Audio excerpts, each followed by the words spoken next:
Hi there, I'm Ian Verhappen, a solution architect here at Willow Glen Systems and part of the Sentient Q development team. Willow Glen's SCADA technology solves today's hardest problems, and Sentient Q is one piece in how we will continue to solve tomorrow's problems while supporting millions of real-time data points securely. Consistent with today's requirements, Sentient Q incorporates security as part of its core, integrating current security technologies to support future identification, remediation, and reporting requirements in an IIoT-enabled world.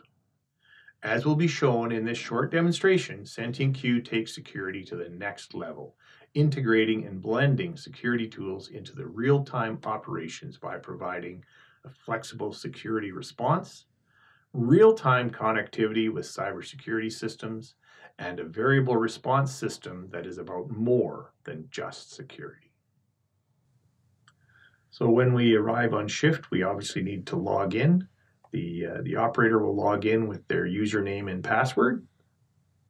And this brings up the HMI screen, which has the typical components in it. And then what happens is we have a security incident occurs, and we'll now go into how the system responds. The security tool detects and forwards this information to the security manager, and then an appropriate security score is identified and transmitted. So you can see that we have a display in the menu bar that there's a security incident. We also have it reported in the overall alarm history, where we can navigate down for more details. And we also have filters, including the security filter. So under the security filter, the alarm is the only one at this time. We navigate down just like you would do in a file directory, and you can see that the same information is displayed, showing the pump has an alarm in the schematic. We navigate down further, down to the root cause, which is a authentication question. So then we can do either shelving, testing, acknowledging, or using the variable response system, get a response. Similarly, in the message center, we have a notification of the security incident. So here's the response, and we have variable options that are available. There is obviously one recommended option. This is typically the one with the least impact. Then we have an alternate option, and down below there is an option that requires external approval, which we'll go into in more detail. And then again, a bottom window that shows that the security has already been notified.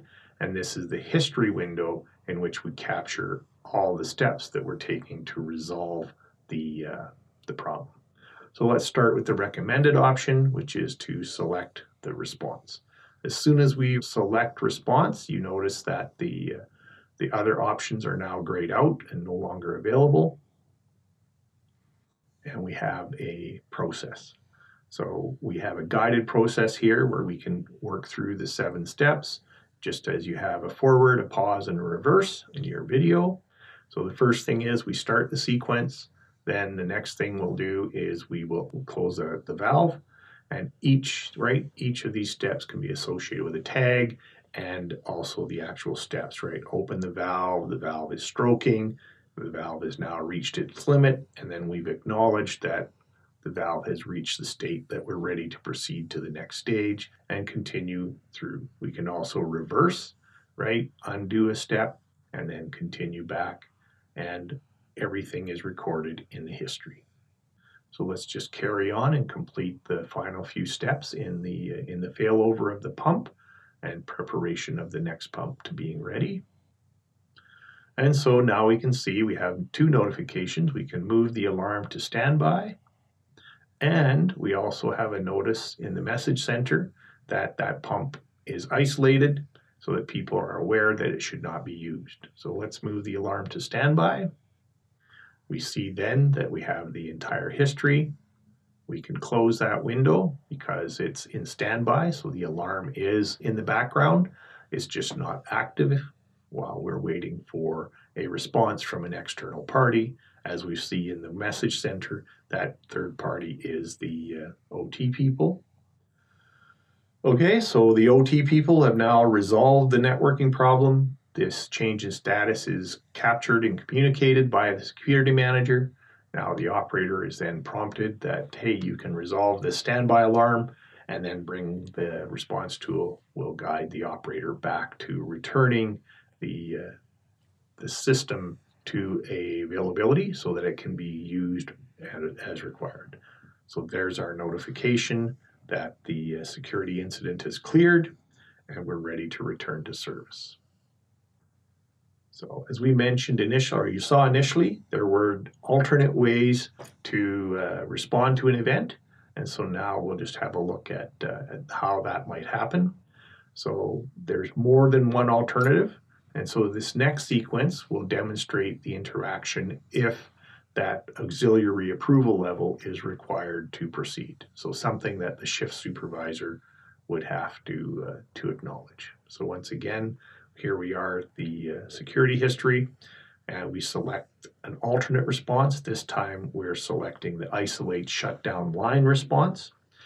In the event, or should the shift supervisor be available, we can enter the authorization locally rather than sending the request and waiting for the request. So here the operator supervisors by, they have a different password, of course, so they will log in with their password and save the response. Now that operator is approved to proceed. The more likely scenario is that you would have to send that request authorization to the shift supervisor, and then they would await authorization, and the shift supervisor then provides that authorization. It comes back, and then the operator is approved, right? And they can now proceed to isolate the line following the same process as before of walking through the steps one at a time. And again, as before, the security history is capturing all the steps, right? We move the alarm to standby, and you see the notification in the message center as well, right? So that concludes the panel operator. So now let's have a look at how the line coordinator shift supervisor would see this same data in a slightly different perspective, because now they're looking at the broader picture. And so let's have a look at what that might look like. So again, the shift supervisor comes in. They have to log in with their ID. So this brings up, as we match the role to the individual. And now you can see they have a slightly different view of their schematics. They have this overview. Again, they have the same message came through to them right on the alarm. We have the menu alarm. We have the message center with the exact same notification that went to the operator. And then down in the schematic overview, we have an arm at station 2. We click on it, and you recognize that we get the same options as we have for the operator, except now we're assigned the option of assigning to an operator rather than doing the process ourselves. So the shift supervisor selects option 1 as recommended. They're assigning it to one of the panel operators for line B, in this case Jane Doe, and we assign the notice to that operator. They will receive notification through the system, and as it says, we're awaiting a response from Jane. Jane has 2 options, right, of accepting or declining, and the appropriate notifications will then show up on our screen. There is, down in the history, you can see that we have the original OT notification and that we've now sent a request to Jane Doe to do this action.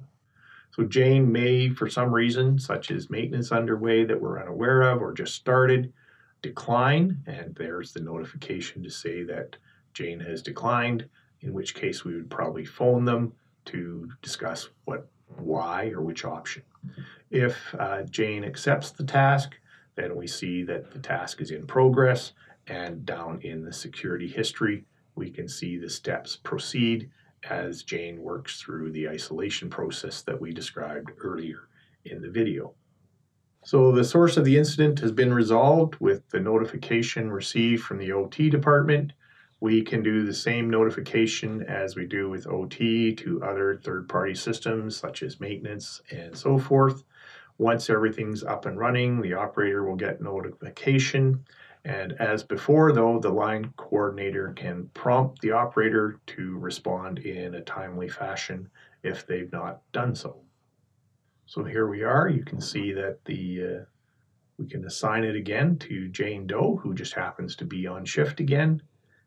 And it may be that this system is intelligent enough that we know who the actual operators are on each shift. And then as before, we're waiting response from Jane, whether they will accept and decline that whole process that we just saw a few minutes ago.